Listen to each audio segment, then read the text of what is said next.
ইংরেজি, বাংলা, আরবি। আরবি চাঁদের মধ্যে 12টি মাস। কয়টি মাস? শেষ হয় জিলহজ দিয়ে, শুরু হয় মুহররম দিয়ে, শেষ হয় মাশাআল্লাহ শুরু হয়। ঠান্ডা মাথায় খেয়াল করলে দেখবেন যে মাসটা দিয়ে আরবি চন্দ্র বৎসরের শেষ ঘোষণা করা হয়, সেই জিলহজ মাসেও কোরবানি, মুহররম মাসেও কোরবানি।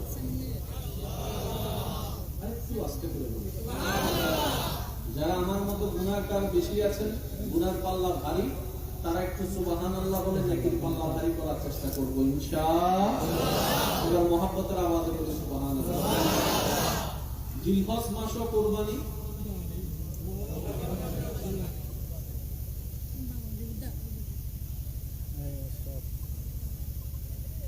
এই সিস্টেম সাজাই দিলেন কে? জিলহজ মাসের কোরবানি সামর্থ্যবানদের উপর। একটু লিখতে দিতে হবে। জিলহজ মাসের কোরবানি সামর্থ্যবানদের উপর। জিলহজ মাসের কোরবানির সাথে সম্পর্ক মালওয়ালাদের সাথে। জিলহজ মাসের কোরবানির সাথে সম্পর্ক সম্পদওয়ালাদের সাথে। জিলহজ মাসের কোরবানির সাথে সম্পর্ক সর্বস্তরের মুসলমানের সাথে।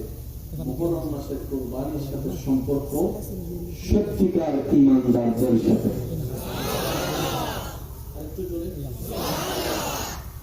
আজকে একটা কথা মাথায় এবং মনের সিল মানে বসায় রাখে, সেটা হলো আল্লাহ তাআলার প্রত্যেকটা কাজে কোন না কোন হিকমত আছেই আছে। সুবহানাল্লাহ। কাউকে ধনী বানিয়েছেন, সেখানেও হিকমত। কাউকে দরিদ্র বানিয়েছেন, সেখানেও হিকমত।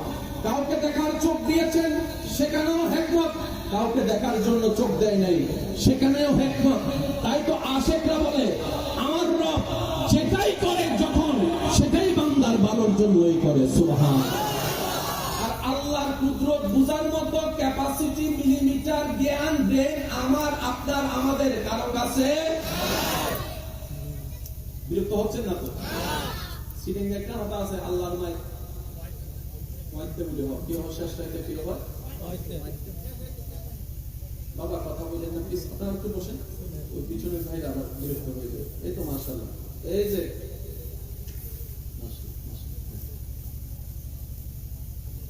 মিস্টার ফেরাউন, মিস্টার, তাকে তার সহচররা জানান দিল তোমার দেশে জন্ম হবে একটা ছেলে যার হাতে তোমার ধ্বংস। তারপর সিদ্ধান্ত ফেরাউনের কি? আমার দেশে যত পুত্র সন্তান হবে সবাইকে কতল করাবো। একটু বুঝবেন, মূসা নবী আসবে কার পক্ষ থেকে? বিরোধী দলকে ফেরাউন। ফেরাউনের সিদ্ধান্ত কি? আমার এলাকায়, আমার দেশে যত পুত্র সন্তান হবে সবাইকে, বলেন শেষ, সবাইকে। কিন্তু যখন আল্লাহর কুদরত আসে, মূসা নবীর আগমন হলো, আম্মা জান মূসা নবীকে বাক্সের মধ্যে বলে আল্লাহর নামে ছেড়ে দিলেন। ওই বাক্সটা এসে দাঁড়ালো ফেরাউনের ঘরে।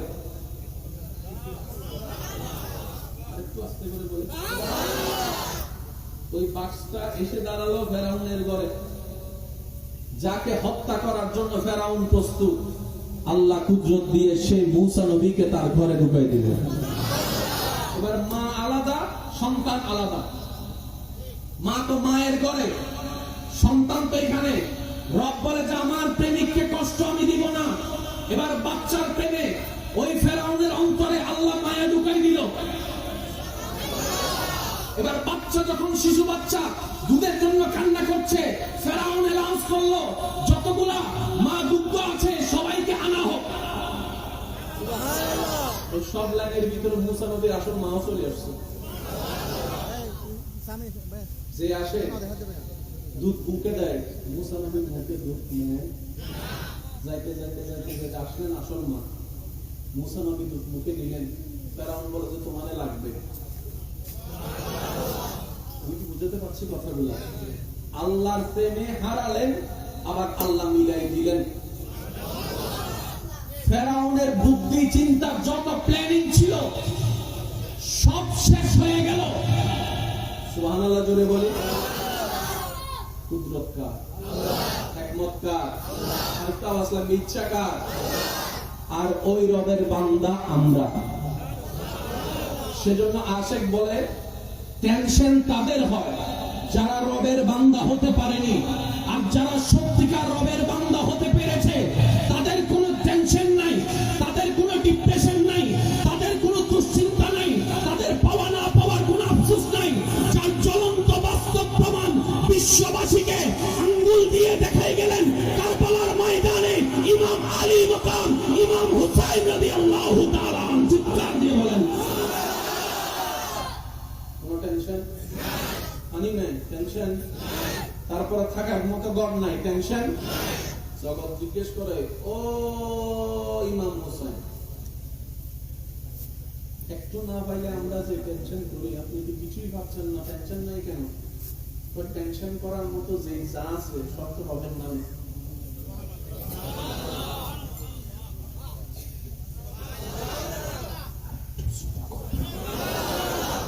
যা আছে সব তো হবেন না। লিখে আমার বলতে তো কিছু আমার থাকলে না টেনশন। আপনাদের এলাকায় যদি কোনো মানুষ মারা যায় আপনারা কি একটা দোয়াটা করেন নাকি? সবাই মিলে বলি, বাবা মারা গেছে, সন্তান শুনে কি পড়বে? ইন্না লিল্লাহি। স্বামীর মৃত্যুতে স্ত্রী, স্ত্রীর মৃত্যুতে স্বামী কি জানি বলে? ইন্না লিল্লাহি। এই একটা আয়াত যদি আমরা বুঝতে পারতাম, জীবনের 85% সমস্যা সমাধান হয়ে যেত। বাবার মৃত্যুতে সন্তান বলে ইন্না লিল্লাহি ওয়া ইন্না ইলাইহি রাজিউন। একটু মনোযোগ চাচ্ছি আমার সবার, অল্প সময়, বেশিক্ষণ বিরক্ত করব না। স্বামীর মৃত্যুতে স্ত্রী, স্ত্রীর মৃত্যুতে স্বামী বলে ইন্না লিল্লাহি ওয়া ইন্না ইলাইহি রাজিউন। কথা বলেন ঠিক কিনা? সন্তানের মৃত্যুতে বাবা বলে ইন্না লিল্লাহি ওয়া ইন্না ইলাইহি রাজিউন। মেয়ের মৃত্যুতে মা বলে ইন্না লিল্লাহি ওয়া ইন্না ইলাইহি রাজিউন। দাদার মৃত্যুতে নাতি বলে ইন্না লিল্লাহি ওয়া ইন্না ইলাইহি রাজিউন। এবার বলতে বলতে হঠাৎ করে একজন বান্দা বান্নায় পড়ে গেল, এতগুলা দোয়া থাকতে এটাই কেন পড়তে হয়? এতগুলা আয়াত থাকতে এটাই কেন পড়তে হয়? বাপনায় যখন শুরু গেল, সে যখন বাপনার জগতে গভীরভাবে ডুব দিল, তখন সে এমন জ্ঞানের সন্ধান পেল, তার জীবনটাই পাল্টাই দিল। সেটা কি? বাবার মৃত্যুতে সন্তান ব্যতীত হওয়া, এটাই তো স্বাভাবিক। সন্তানের মৃত্যুতে বাবার কান্না করা, এটাই তো স্বাভাবিক। কিন্তু বলছে কি? ইন্না লিল্লাহি। নিশ্চয় মারা যাওয়া বাবাটা আমার নয়, আমার আল্লাহ, আমার আল্লাহ, আমার আল্লাহ। সুবহানাল্লাহ বলেন না? আমার আল্লাহ, আমার হলে আমি কান্না করব।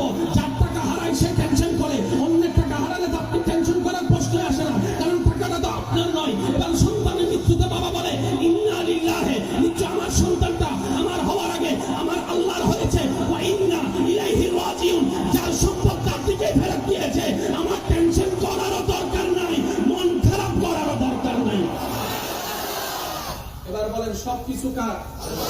আওয়াজটা একদম ছোট করে বলেন, সবকিছু কার? সম্পদ কার? জমিন কার? জ্ঞান কার? দেহ কার? ব্রেন দেওয়া কার? চোখ দিয়েছেন কে? হাত দিয়েছেন কে? সব কিছুর মালিক আমার আছে। সেটা কি? আল্লাহ সেটা আমাদেরকে আমানত দিয়েছেন। এবার বলেন হাত আমাদের আমানত, হাত আমাদের, শরীর আমাদের, চামড়া আমাদের, চোখ আমাদের, রু আমাদের। সেজন্যই তো নিজের শরীরের উপর আঘাত করা হারাম।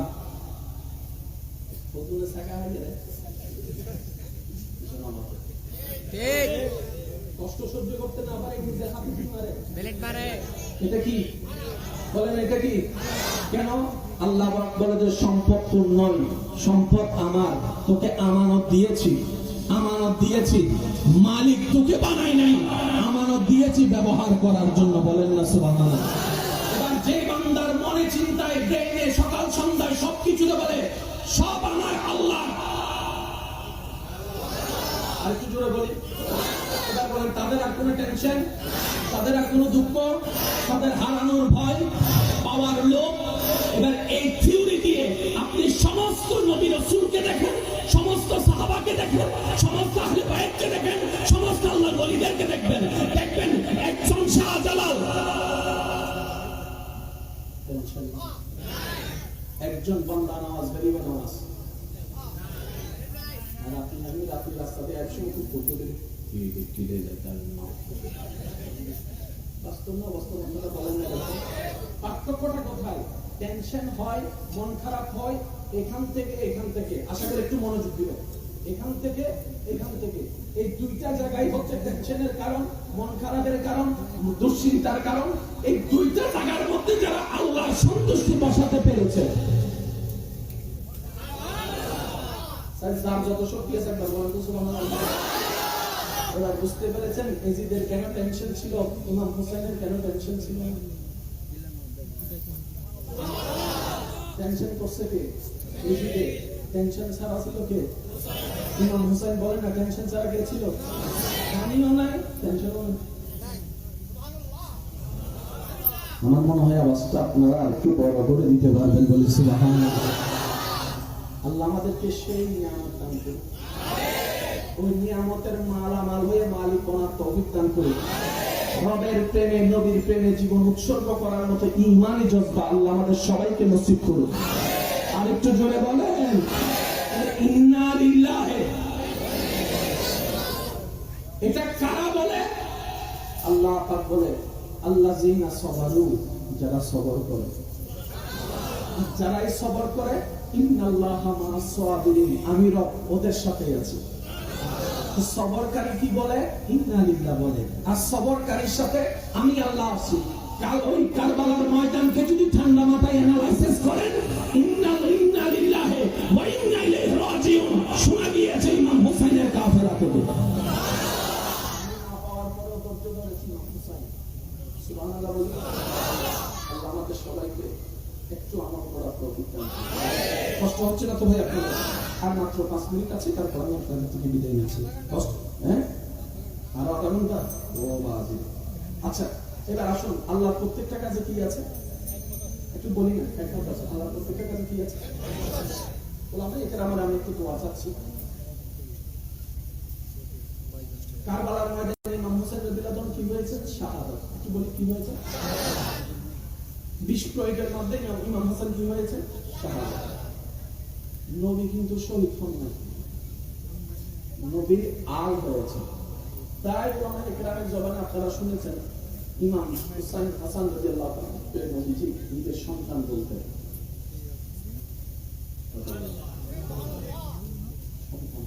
আমি সবাইকে মনে করতে চাচ্ছি,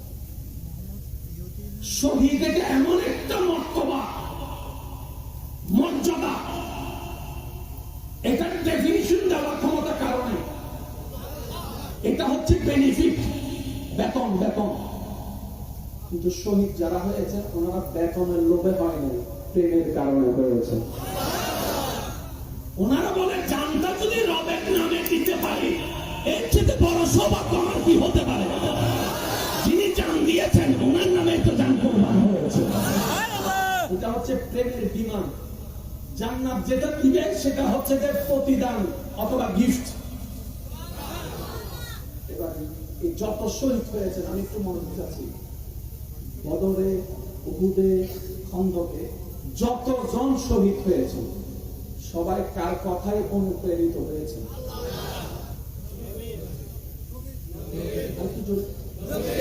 সবাই নবীর কথা শুনেই তো উৎসাহ পেয়েছে, নবীর কথা শুনেই তো আগ্রহ পেয়েছে, নবীর কথা শুনে তো যুদ্ধের ময়দানে গিয়েছে, নবীর কথা শুনে তো স্পিড পেয়ে বোনকে ফেলে স্বামী যুদ্ধের ময়দানে, সন্তানকে ফেলে বাবা যুদ্ধের ময়দানে। কার কথায়? নবীর কথায়। কার কথায়? নবীর কথায়। চোখগুলি কার কথায়? এই নবীর কথায় লক্ষ লক্ষ শহীদ। এবার সেই নবী বলে আল্লাহ আমার কথা শুনে তারা সবাই তোমার প্রেমে রক্ত দিয়ে দিল, আমাকে একটু দাও না। আশেকেরা বাচ্চাচ্ছি আমি, আল্লাহ আমারও ইচ্ছে করে তোমার নামে যে নবী আমার গলা মোবারক হারিয়ে দিলে চুরি তো পৃথিবী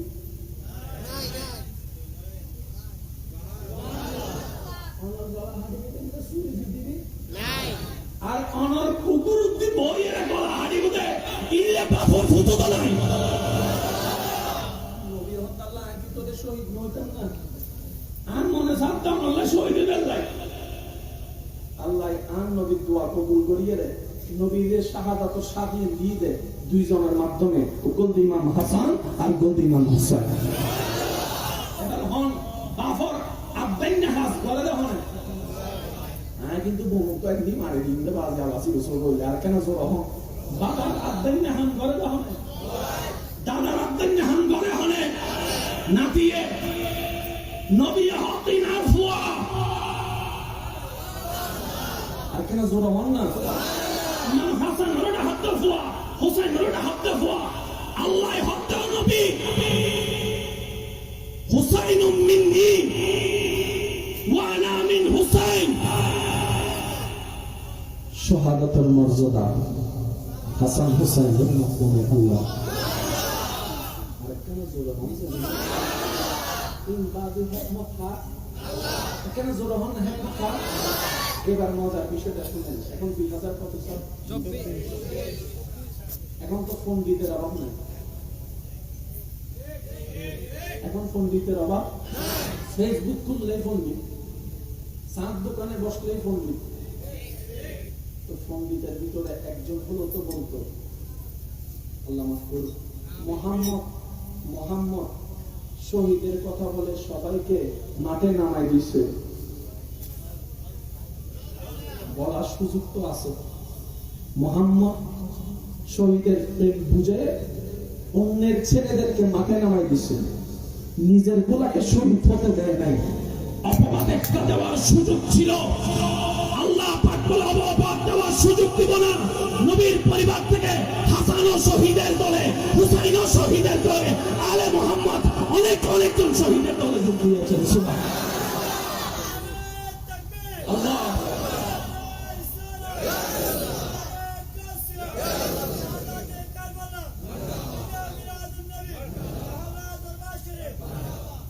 কষ্ট হচ্ছে না তো আপনাদের ওলামায়ে কেরামের দোয়া চাচ্ছি একটু মনোযোগ পৃথিবীর সবচেয়ে নিকৃষ্ট জিনিস সমস্ত সম্পর্কের মাঝখানে ফাটল আসে মহাব্বত স্বার্থপর হয়ে যায় রক্ত বেইমানি করে ঠিক না ইসলামে রাষ্ট্রে এই টাকা কেন্দ্রিক একটা ইবাদত আছে সেটার নাম যাকাত নামাজের মধ্যে কোনো টাকা ইনকাম হওয়ার কোনো সুযোগ রোজার মধ্যে ইনকাম হওয়ার সুযোগ হজের মধ্যে ইনকাম হওয়ার সুযোগ দেওয়ার সুযোগ আছে কিন্তু যাকাতের মধ্যে ইনকাম হওয়ার একটা সুযোগ এবার ওলামায়ে কেরামের দোয়া চাচ্ছি আল্লাহ ইসলামটাকে কত সুন্দর চমৎকার করে সাজিয়ে দিয়েছে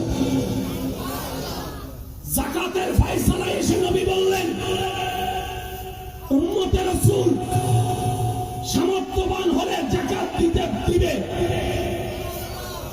গরিব হলে যাকাত আওলাদে রাসূল সামর্থ্যবান হলে যাকাত দিবে গরিব হইয়া যদি খাবারও না পায় যাকাত নিতে পারবে আমি বুঝাতে পারি না কথা আমার আমি মনে হয় কথাটা আপনাদেরকে বুঝাতে পারি না উম্মতে রাসূল নবীর উম্মত আলে রাসূল নবীর উম্মত এবার নবী যদি বলতেন আমার আওলাদকে যাকাত দিও যদি সিস্টেম এটা থাকতো সাধারণ উম্মতে রাসূল যাকাত পাওয়ার তেমন সুযোগ থাকতো না সবাই আওলাদে রাসূল খুঁজে খুঁজে এক সময় মানুষ এসে আঙ্গুল তুলতো নিজের বংশধরকে চালানোর জন্য ইসলামের যাকাতের ব্যবস্থা মুহাম্মদ করেছেন নাউযুবিল্লাহ আল্লাহ পাক বলে যে এই সুযোগ আমি রাখবো না উম্মতে রাসূল সামর্থ্যবান হলে যাকাত দিবে গরিব হলে যাকাত দিবে আওলাদে রাসূল সামর্থ্যবান হলে যাকাত দিবে গরিব হলে যাকাত দিতে পারবে না আর রাসূলের বিধান না যাকাত দেওয়া যাবে না যাকাত নেওয়া যাবে বলেন সুবহানাল্লাহ আব্দুল্লাহ সুযোগ, এটার নাম ইসলাম। তাহলে ইসলামটাকে সাজালেন কে? শেষ ভালো যা সব ভালো তারা বাঁচলেন। ইসলামটাকে সাজালেন কে? প্ল্যানিং করলেন কে? গোছালেন কে? সব কিছু করলেন আল্লাহ। কোন আল্লাহ? যার সিদ্ধান্তে বিন্দু পরিমাণ কোনো ভুল। এবার ওলামায়ে কেরামের দোয়া আবারও যাচ্ছি। কোরআনুল কারীমের একটা আয়াতের দিকে আমি যাচ্ছি। সূরা বাকারা 154 নম্বর আয়াত। একটু বলতে হবে। সূরা বাকারা 154, সূরা বাকারা 154 নম্বর আয়াত। এই একটা জিনিস মনে রাখবেন। আরেকটা হচ্ছে সূরা আল ইমরান 169 নম্বর আয়াত। সূরা আল ইমরান 100, সূরা বাকারার 100, একটু সবাই বলি ভাইয়া। সূরা বাকারার 154, সূরা বাকারার 154 আর সূরা আল ইমরানের 169, এই দুইটা আয়াত মাথায় রাখবেন। আমরা মরা না জিন্দা? জান চলে গেলে জোরে বলি, জান চলে গেলে এটা নিয়ে কারো কোনো দ্বন্দ্ব? যে মরা মানে মরা, জিন্দা মানে তো জিন্দা হওয়ার জন্য হাত চলতে হবে। চলছে জিন্দা,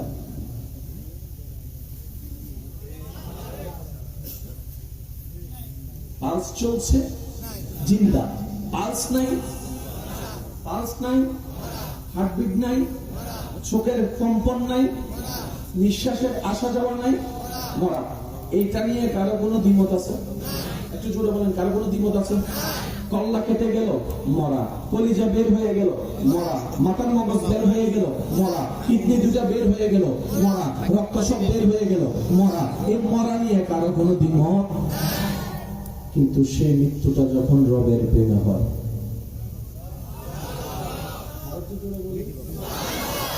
আরেকটু জোরে বলি, সেই মৃত্যুটা যখন রবের প্রেমে হয়, রব বলে কল্লা কেটে গেলেও মরা বইল না। কল্লা হারিয়ে গেল, মরানো হুস। কলিজে বাইরে গেল, মরানো হুস। রক্ত বাইরে গেল, মরানো হুস। কিডনি বাইরে গেল, মরানো হুস। কত বিক্ষত হয়ে গেল, মরানো হুস। নিঃশ্বাস মধ্যে দিল, মরানো হুস। আল্লাহ মরারে মরা হইলে দোষ কি? আল্লাহ তো অবশ্যই দোষ আছে। আপনাদের একটু মনোযোগ আছে? 5 জনের আছে, 10 জনের আছে, তাদের মনোযোগ আছে। সবাই একবার বলি মারহাবা। আরেকটু জোরে বলি। সূরা বাকারা, ওয়ালা তাকুলু লিমান ইউকতালু ফি সাবিলিল্লাহি আমওয়াত বাল আহইয়াউ ওয়ালাকিন লা তাশউরুন। মাদ্রাসার ভাইরা থাকলে একটু মনোযোগ দিন। সূরা আল ইমরান, ওয়ালা তাহসাবান্নাল্লাযীনা কুতিলু ফি সাবিলিল্লাহি আমওয়াত বাল আহইয়াউ ইনদা রাব্বিহিম। কয়টা আয়াত? কোরআনের উপর তার কোনো কথা নেই। ঠিক আছে, ফাইনাল। কোরআনই ফাইনাল। ঠিক আছে না? আচ্ছা, আল্লাহ পাক বলছে, আমির হামজাকে যদিও দেখো শরীরে প্রাণ নাই, নিঃশ্বাস নাই, তারপরও আমার বান্দারা তোমরা আমির হামজাকে মরা বলিও না।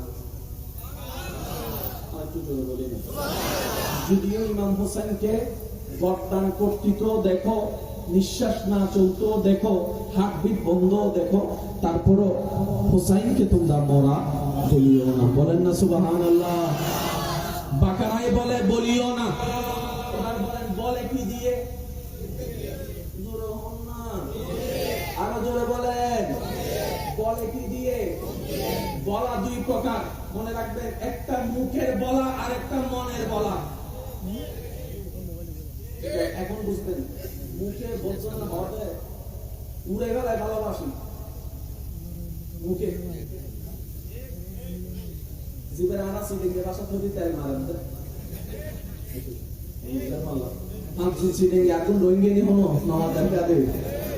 মুখে যাতে বেশি ফটর ফটর করে আটা কি হয়নি কি মারাতে মারা মানে কি? মনের সাথে মুখের কোনো মিল।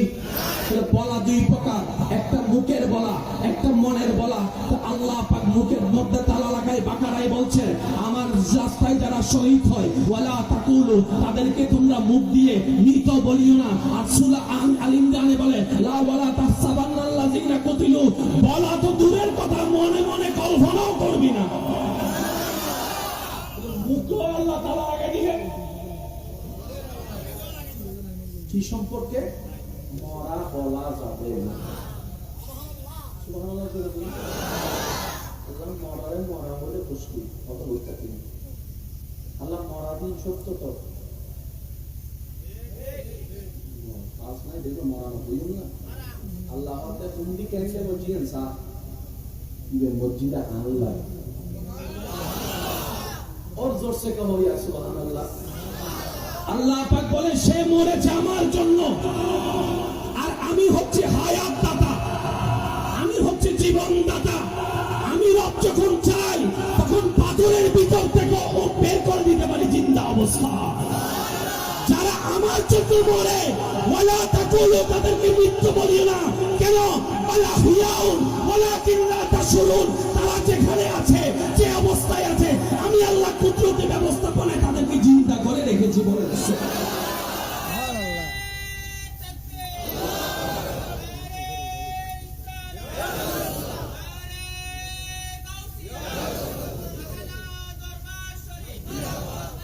আওয়াজ একবার বলি সুবহানাল্লাহ। আপনাদের কোনো কষ্ট হচ্ছে না তো?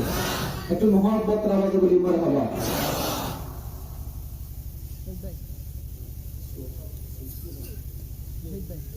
নারায়ে তাকবীর, নারায়ে রিসালাত, নারায়ে গাউসিয়া, গাউসুল আজম মাইজভান্ডারী, আহলা দরবার শরীফ, বাবার জাহারির আগমন, বাবার জাহারির আগমন, সম্মানিত উপস্থিতি,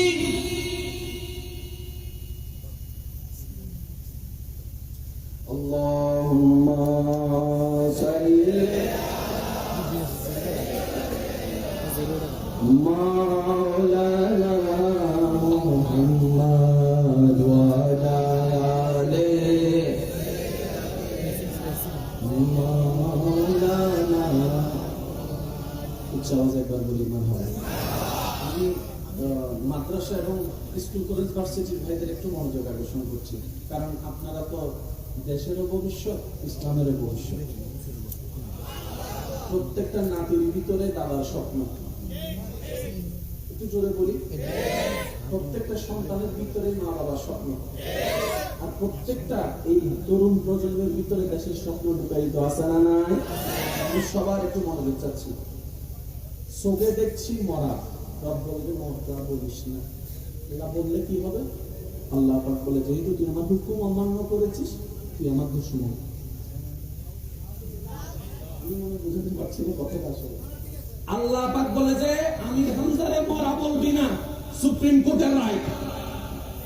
এরপরও যদি আমি মরা বলি তাহলে আল্লাহর হুকুম ডাইরেক্ট অমান্য করলাম। আর আল্লাহ পাক বলে যে তুই আমার হুকুম অমান্য করছস, তুই আমার দুশমন। আর আমার দুশমন কখনো জান্নাতে যাওয়া তো দূরের কথা।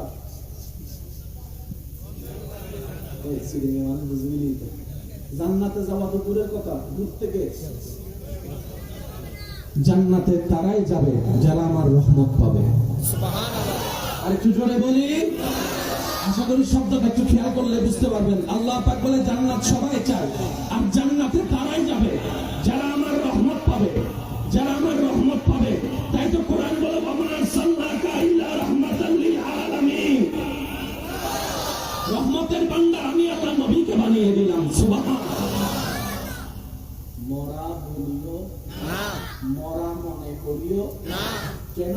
আল্লাহ পাক বলে বাল আহিয়াউ, তারা জিন্দা। এই জায়গায় গিয়ে আমাদের কিছু প্রবলেম হয়ে যায়। আর প্রবলেমটা কেন হয়? আমরা সবকিছু নিজের মতো করে বুঝতে চাই। আমাদের একটা বদ অভ্যাস কি, আমরা সবকিছু নিজের মতো করেই বুঝতে চাই। এই যার কারণে গিয়ে কোরআন হাদিসের সাথে আমাদের অনেক সময় বুঝতে হয়। এবার আসেন ওলামায়ে কেরামের দোয়া নিয়ে জিনিসটা একটু বোঝার চেষ্টা করি। সবাই মিলে আমার সাথে একটু বলতে হবে আল্লাহর কুদরত। বলে আওয়াজটা একটু বড় হবে। আল্লাহ, আল্লাহ, আল্লাহর কুদরত জিনিসটা কি? এক কথায় বুঝেন, ঘটনা বাস্তব, কিন্তু কেমনে হয়েছে আমরা কেউ জানি না। আবার বলি, আল্লাহর কুদরত মানে কি? ঘটনা বাস্তব, ঘটনা সত্য, কিন্তু কেমনে কি হয়েছে আমরা কেউ জানি। কারণ আমরা জানি চলার জন্য গাড়ি, গাড়ির জন্য চলবার জন্য ইঞ্জিন লাগে, ইঞ্জিনের জন্য তেল লাগে, এটা হচ্ছে আমাদের ব্রেন। কিন্তু আল্লাহ যখন চাই মেশিন ইঞ্জিন ছাড়া ম্যাক চালাতে পারে। এবার ম্যাক কেমনে চলে? কি জানি, চলে কি জানা দিই অনেক কুতুব চাক্কা আছে না, মজা হবে চাক্কাই বেশি। আর এখানে জোর হম করি বলবো তুতুন ইঞ্জিন আছে না, আপনি ইঞ্জিনই দেখি তো সবার কেন আবার সালন নিয়ে সলাতে চলিছি। এটার নাম কুদরত। কুদরত মানে কি বুঝতে পারছি? ঘটনা বাস্তব, কিন্তু কেমনে হয়। আর যদি আপনি এখন আমাকে বলবেন ভাইয়া এটা বিজ্ঞানের ব্যাখ্যা আছে, আমি বলবো বিজ্ঞানের ব্যাখ্যাটাও অপূর্ণ। রবের কুদরত বুঝার মতো জ্ঞান আমরা যাই করি কল্পনা করে বলি। সেজন্য বিজ্ঞানে 10 বছর আগে একজন একটা বলে, একই বিষয়ে 10 বছর পর আরেকটা বলে। মডার্ন যত হবে তত সবকিছুর পরিবর্তন হবে। কথা বলেন ঠিক কিনা? তাহলে আল্লাহর কুদরত মানে কি? ঘটনা বাস্তব, কিন্তু কেমনে কি হয় আমরা জানি। মেঘ আল্লাহর কুদরত, খুঁটি ছাড়া আসমান আল্লাহর কুদরত। সুবহানাল্লাহ বলতে হবে। পাহাড় আছে, পাহাড় সবগুলো মাটি না? আমাদের দেশে যেগুলো পাহাড় সবগুলো কি?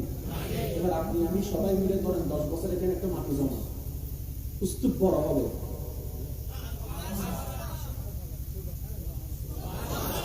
বুঝতে পারছি কথা? মাটি জমাইতে পারবো। এখানে যদি একটা ঘর বানাই, সব মাটি তুলে জায়গা রাখবো না, দেখতে পাহাড়ের মতো লাগবে। পাহাড় আল্লাহর কুদরত, সাগর আল্লাহর কুদরত। সাগরের মধ্যে ডিম আছে না, প্রত্যেকটা ডিম মাঝখানে দেখবেন 3 সেকেন্ড 4 সেকেন্ডের একটা বিরতি থাকে। পানি ওইখানে বরাবর বরাবর বরাবর বরাবর বরাবর ফারে আসার আগে automatic automatic automatic automatic automatic একজন দুধ মারি সাথে নন মিশন ডিজিন আছে না স্যার। মিশন মিশন দেওয়াল ইরে দেও তুই আর কেন আর একটু জোরে বলি। এটা কি টিস্যু বলেন? এটা কি? এটা দিয়ে একটা কাজ আছে বললাম।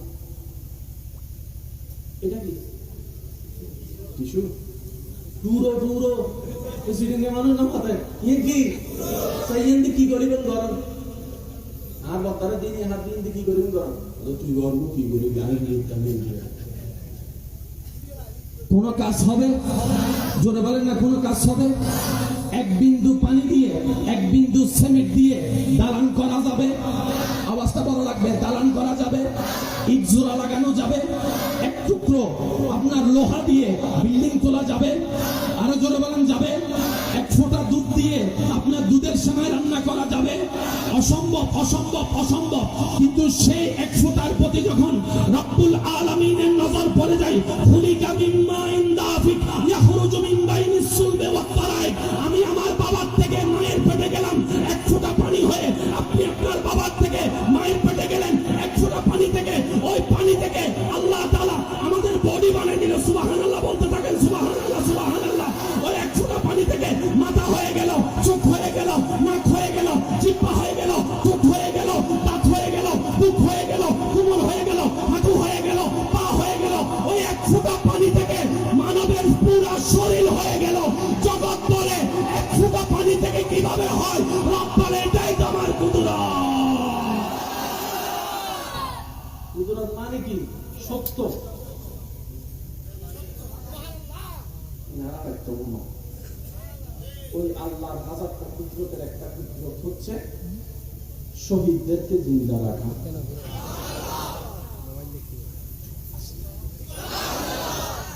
তো এই জায়গায় জিন্দা শব্দটা আমাদের বুঝে আসে না কেন?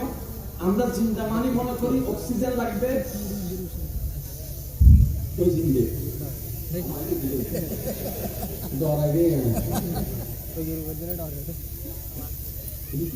আচ্ছা রড কাল্পনিক উপগম মারবে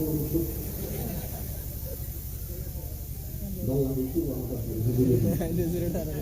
আশিরা তারা কাম সম্ভব আল্লাহ কবুল করুক এই স্যারের হামিয়ে না ঠিক আছে দিন বয়রা বাংলাকে ভূমির দিয়ে তাল্লা হইতে আল্লাহ কবুল করুক সিলেঙ্গের তো আওয়াজ আছে মেসলেঙ্গে করে বুঝতে হয় না মানুষ না বাবা আওয়াজ নাকি ঠান্ডা হয়ে চলে একবার হয়েছে মার হাওয়া আল্লাহ রাসূল আর কেন জোর হওয়া মার হাওয়া যারা বিয়াটা আসনি তার একবার হন মার হাওয়া যারা বিয়াটা আসনি তার একবার হন মার হাওয়া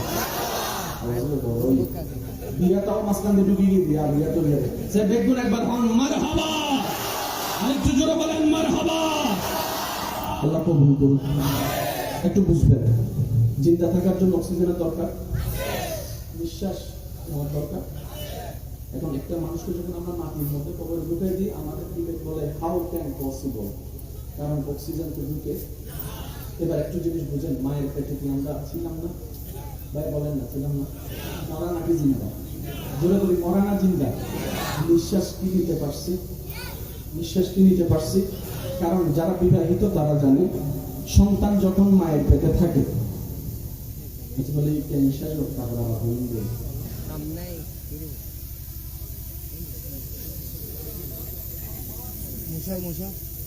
মশার নানা আওয়াজ একবার তোর শরীফ পড়েন আল্লাহুম্মা সাল্লি আলা মাওলানা মুহাম্মদ ওয়া আলা আলি সাইয়্যিদিনা जग में जब आए मोहम्मद इस्लाम जिंदा हो गए भूतों ने सब कलमा पढ़ा काफिर मुसलमान हो गए जग में जब आए मोहम्मद ইসলাম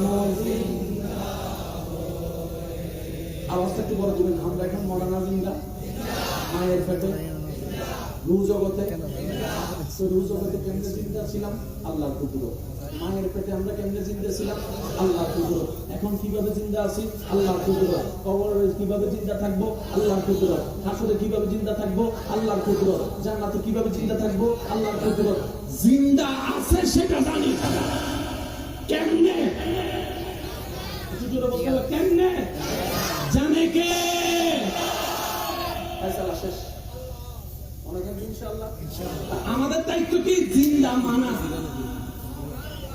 এটা নিয়ে যুদ্ধ করার দায়িত্ব আমাদের আল্লাহ পাক বলে যে আমি জিন্দা রাখতে পারি তোর বিশ্বাস আছে আমরা বললাম যে আল্লাহ আছে আল্লাহ পাক বলে তাহলে মাইনা নেই আমাদের কাজ কি মেনে একটু জোরে বলে আমাদের কাজ কি এবার আসেন শহীদ জিন্দা সেই শহীদ যার কথা শুনে রবের প্রেমে শহীদ হয়েছে শহীদ জিন্দা সেই নবী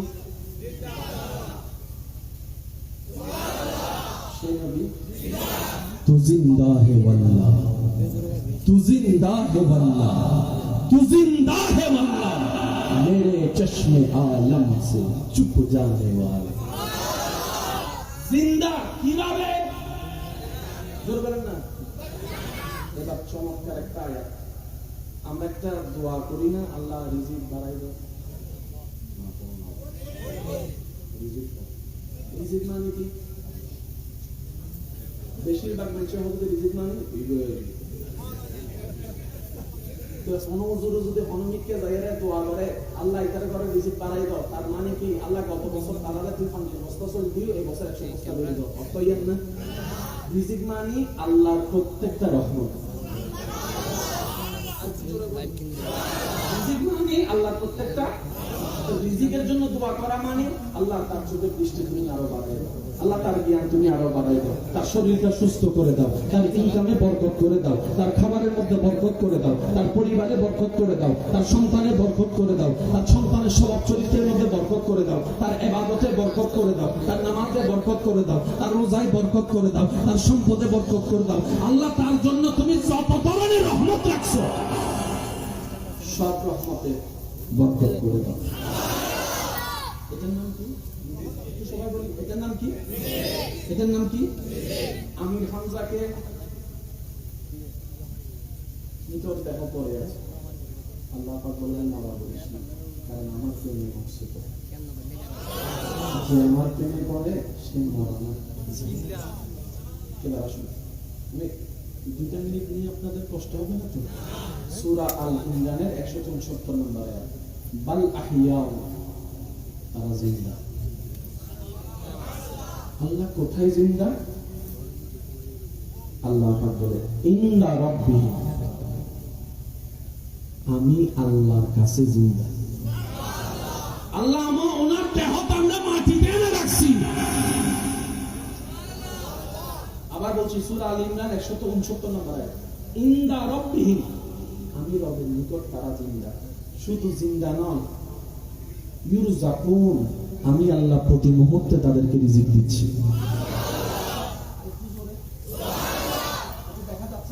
দেখা যাচ্ছে ইউরজাকুন, প্রতি মুহূর্তে আমি আল্লাহ তাদেরকে রিজিকও দিচ্ছি।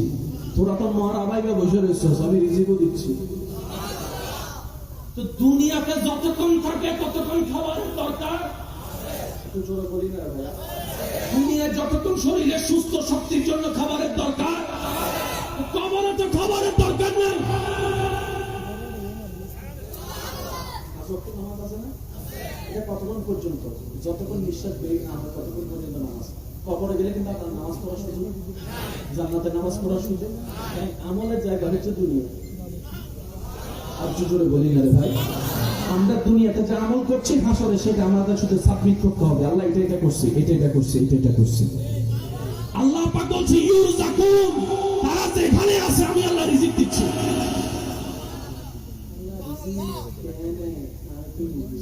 আল্লাহ করতে আর তুই বিশ্বাস করছ না, আল্লাহ বলি তো কত তোর মানল। বেশি গাইটু না যাইস, সিরিঙ্গা কথা বুঝতে পারলে কেন মজা হইতে দেবে। ওরা বেশি গানা গানি না বলিস, জিন্দগি এমন যাইবো, নিজে সালাও যাইবো, আমও যাইবো, সালাও যাইবো। একদিনও নাক মুডু গাইস, সিরিঙ্গা কথা কি হতে ওদের জিও তো নাক মুডু গাইস, না খাড়া যাবে বলি একজন জিতে কি নাক মুডু গাইস, নাক দিলে কি যাবো এত লাই হবে। মুসলমান কিনতে হয় আমান্তু, কোনো কারণ ছাড়াই মেনে নিলাম। মুসলমান কিভাবে হয়? ইমান কিভাবে? আমান্তু, তার মানে কি? কোনো প্রশ্ন নাই, দাড়ি নাই, কমা নাই। আল্লাহ তুমি বলছো, নবী বলছে, কোনো প্রশ্ন নাই, আমান্তু, মেনে নিলাম। তুমি বলেছো নবী জিবরাইল আছে, আমরা আমান্তু, মেনে নিলাম। সুবহানাল্লাহ, একটু বড় জোর, আরেকটু জোরে। নবী আপনি বলেছেন জিবরাইল আছে, না দেখে আমান্তু, মেনে নিলাম। ইসরাফিল, মিকাইল, আজরাইলের কথা বলেছেন, আমান্তু, মেনে নিলাম। ফুলসিরাতের কথা বলেছেন, শুনেছি চুলের চাইতে চিকন, পুরের চাইতে দাঁড়। আমাদের পা কিভাবে ফুলসিরাতে রাখবে?